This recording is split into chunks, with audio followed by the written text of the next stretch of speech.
Well, change checkers, this really isn't a video that we ever wanted to film, but I think sadly we must. Yeah, you know, like the rest of the world, we were just so sad to hear the news of the passing of Queen Elizabeth II on the 8th of September. So we do hope that you understand why we took a little break from our usual video schedule. It's just been such a strange time for everyone.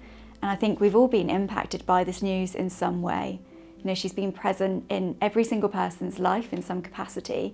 And some of you may only have ever known her as our Queen. Some people might even remember when she was actually crowned Queen and when she became Queen back in 1952. Such a long period of time, isn't it? Yeah, it really is. And you know, there's another thing, isn't there, that I think helps us understand why we've all been so impacted so deeply, is that in some ways Queen Elizabeth II really reminds us all of our own relatives and loved ones that are no longer with us. And I think, you know, on the 8th of September we all went home and gave our family and friends an even tighter hug. But you know, the best thing is we are blessed with constant reminders of her. You know, she's on our post boxes, stamps, and of course our coins. That's right, and that's something that the coin collecting community really has been thinking about. You know, as we welcome King Charles III as our new reigning monarch, we've all been wondering, you know, what happens next? And actually we've been answering some of your questions over on our blog, but we thought that it would be nice to come and sit down with you all and to answer some of them on a video as well. Yeah, and now we have had quite a lot, as you can imagine, so we have just handpicked some of the most frequently asked ones. So I think we should probably start with what actually happens to our UK coins and banknotes with Queen Elizabeth II portrait on them.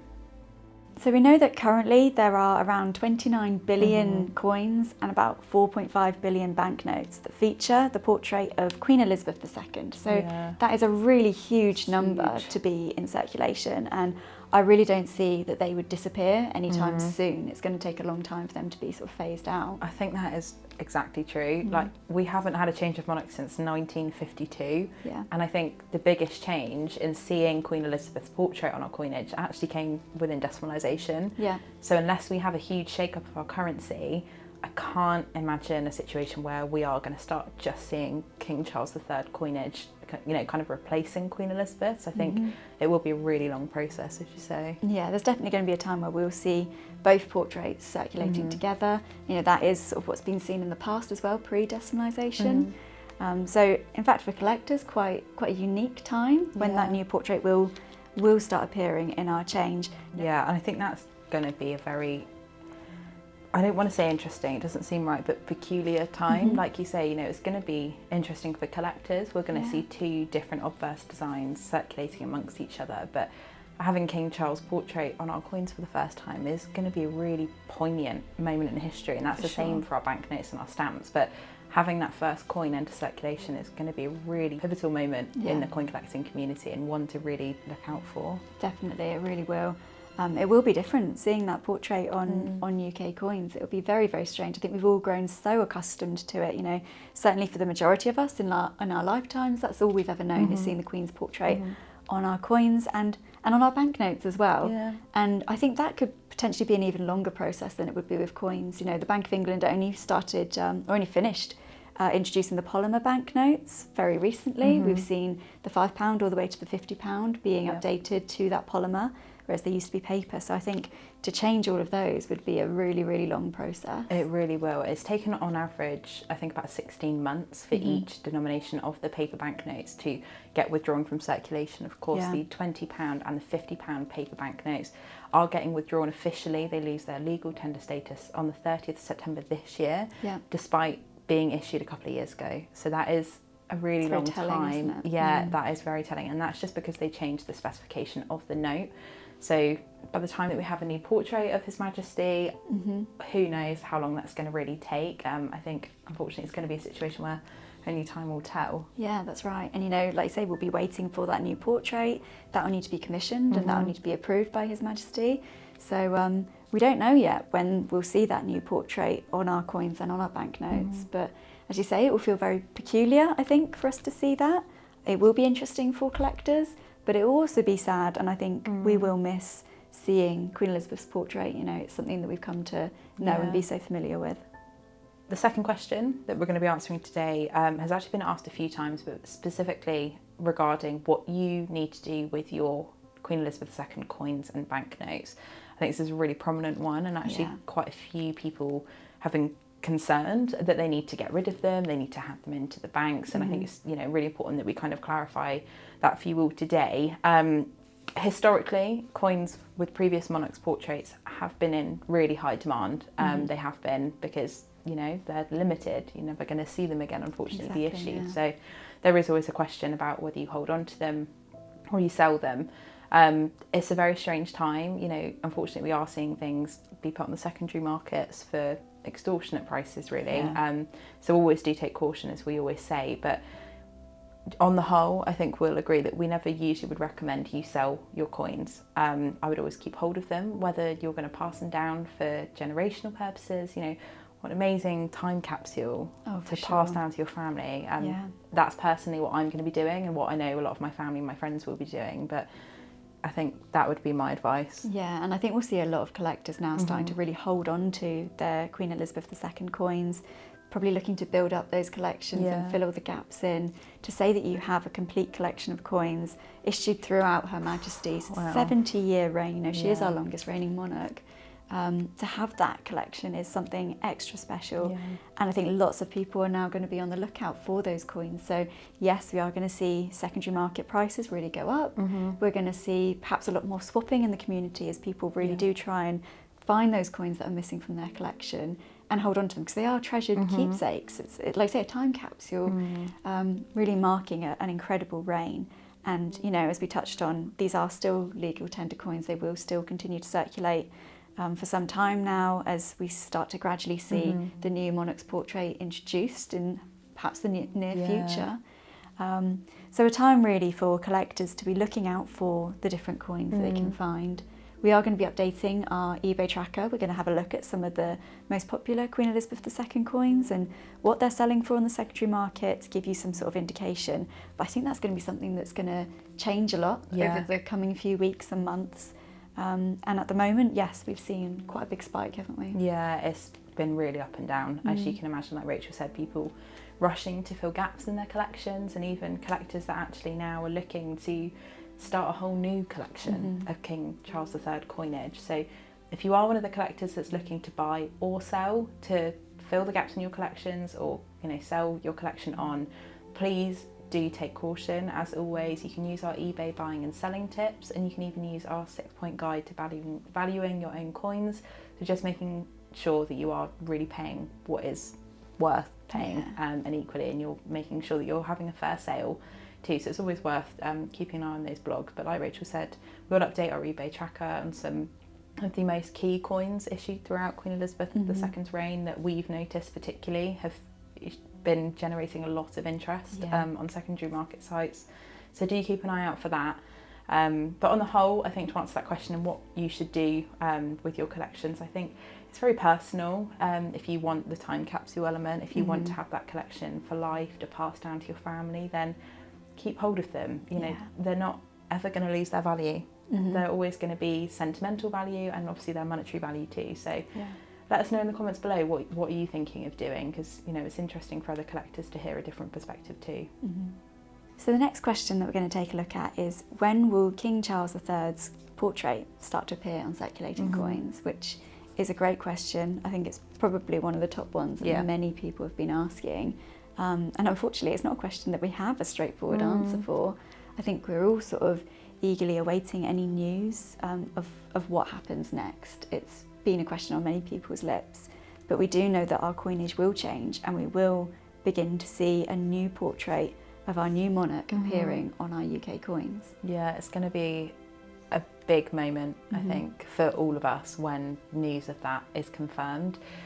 We're going to have to wait for his portrait to be approved by himself at the palace, and then a huge number of steps are involved after that before it even goes through to the point of being struck. So I think there is going to be a period of time where we just have to be patient. We're not probably going to see a lot until after his coronation, I would imagine, using history as an example there. So we're looking maybe potentially into the new year. Yeah, and I mean, if you look back to when Queen Elizabeth had her coronation, and it was sort of a year after that as well. So depending on when the coronation is, we could see it pushed back even further into next year or the year after that. But we just don't know at this stage what's going to happen. And I mean, all we can say is that for those of you that are building up your Queen Elizabeth collection, as we talked about in the last question, now really is the time to be holding on to those coins as we then look ahead to seeing the new portrait, and when that appears on our coins, it will be a very unusual time for us all, I think.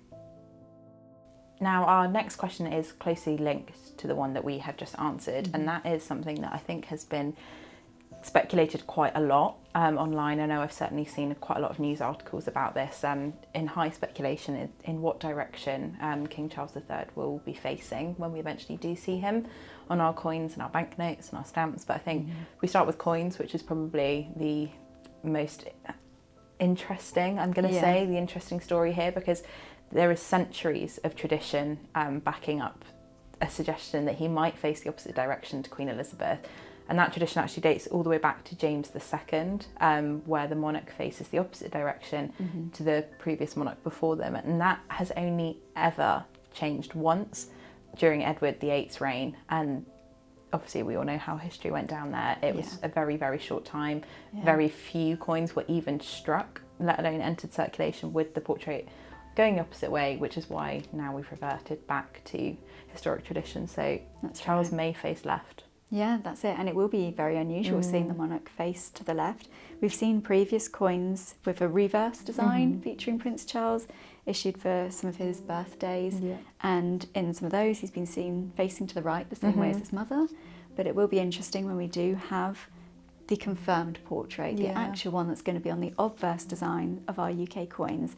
And all signs suggest that that will be facing to the left. So it will be fascinating to see a change to UK coinage, such a big change, because it has been such a long time that we've been used to the monarch facing in one direction. So 70 years of what we're used to suddenly changing, it will feel very strange. I think it will, and naturally as Charles takes on more of his duties, we will see a lot more photography of him, which I think will aid, all of the artists that end up submitting entries for this. That's one thing that we need to think about is, where is this effigy going to come from? Are we going to have a dedicated sitting for this design? Is it going to be used from one of his royal duties, his public outings? It's all questions that unfortunately we don't have the answers to just at the minute. But yeah, I think as we start seeing more portraits, we'll kind of get an indication of what that effigy might look like. Yeah, and who the designer might be as well. We've had Jodie Clark as the designer for Queen Elizabeth's portrait since 2015.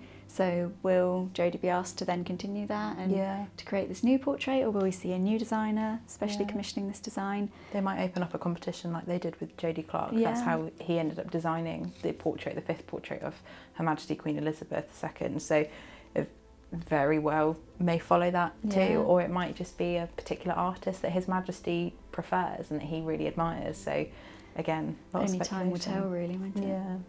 So I think our final question that we'll touch on today is a question about King Charles's royal cipher and what that will look like, because we're all very, very familiar with seeing Queen Elizabeth's E2R cipher. It's on post boxes, it's on official uniforms. We've even seen it on a few UK coins and stamps. And now, as King Charles has been seen in public, he's actually been seen with a royal cipher as a pin on his tie. We have an idea of what his cipher is going to look like, don't we? Yeah, we do. So obviously we will see, and you may already have seen, the initials C and R, which stands for Charles Rex. So with previously ER standing for Elizabeth Regina, Regina being Queen, Rex this time stands for King. So we will see that, and it would be interesting to see if the numbers, the Charles III, will be incorporated into that. I think that would be a lovely tribute, especially as E2R has followed that pattern. But we will eventually start seeing those obviously incorporated, like Rachel said, into our everyday items, our post boxes even. There is currently no plans to get rid of old post boxes, but they won't be replacing any damaged ones or bringing in any new ones with the previous E2R ciphers on them, and we'll then start seeing the new one, which is going to be interesting. I think it's going to be strange. It will be. I think that's it. I think we're all going to just take a slow adjustment to it. It's going to take some time for us all to adjust to a new normal. I think that's it, and I think we see reflections of the Queen in our everyday lives, from the coins in our change to the post boxes on our street. And to not have that reminder of her And to see new ciphers, new coins, new portraits coming out, it's going to feel very odd for all of us. And I think as much as we are welcoming in the new king, we're also reflecting back on what was an incredible reign from a really incredible monarch who has inspired so many people. I think it's a very difficult time for us. I think it's a time where lots of questions have come forward, and unfortunately we don't have all the answers at this stage. But it's also given us the opportunity to look back and to really remember everything from an amazing 70-year reign and everything that we're so grateful for from Her Majesty the Queen. Well, those were some very important questions, and I think perhaps ones that we'll need to revisit again in due course as we do get a little bit more insight into the next stages. Yeah, I think you're right. I imagine for all of those involved during that decision-making process, it is an incredibly challenging time. You know, this is not something that our nation has been prepared for over 70 years, so I can imagine it is a bit of a shock to the system. Yeah, definitely. Now, if you do have any other questions for us, please leave them in the comments section below, or you can email them to us at info@changechecker.org.